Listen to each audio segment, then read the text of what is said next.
Taliban fighters attacked Afghan bases in the western province of Farah, killing more than 30 police, officials said on Friday.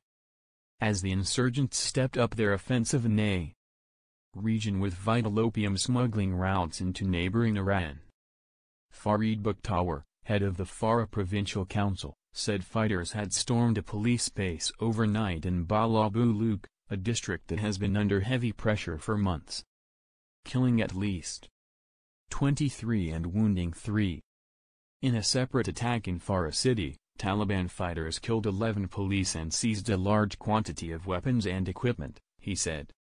The latest violence underlines the extent of the pressure faced by the Western-backed government of President Ashraf Ghani, already heavily criticized for a spate of suicide bombings in the capital, Kabul.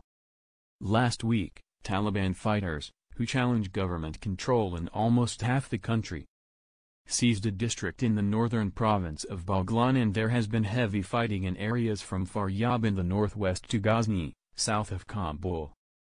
Farah, a remote and sparsely populated province between Iran to the west and the Taliban heartland of Helmand province in the south, has been a key battleground for the insurgents for months, with heavy fighting in Balabuluk district.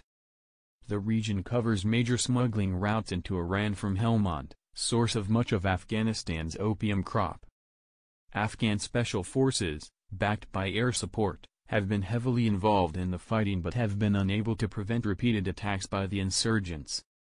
Farah's governor resigned in January, claiming political interference and corruption, and residents have complained bitterly about security in the province. Since the Taliban announced the start of their annual spring offensive last month, fighting has been intense in many areas of the country, and it is expected to pick up further once the opium harvest is completed in coming weeks. Violence has also increased around voter registration centers set up ahead of parliamentary and district council elections that are due in October.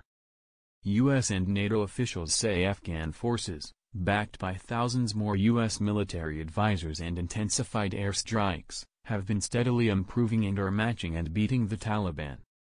However, a recent report by Seeger, 1A, U.S. congressional watchdog, said that the number of Afghan security forces personnel had fallen by 11% over the past year, even as fighting has intensified.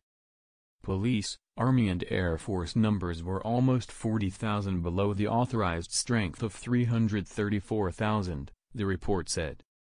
The report showed the government-controlled areas with about 65% of the population and controlled or influenced 56.3% of districts. The second lowest level since 2015, the first year after most international forces left Afghanistan.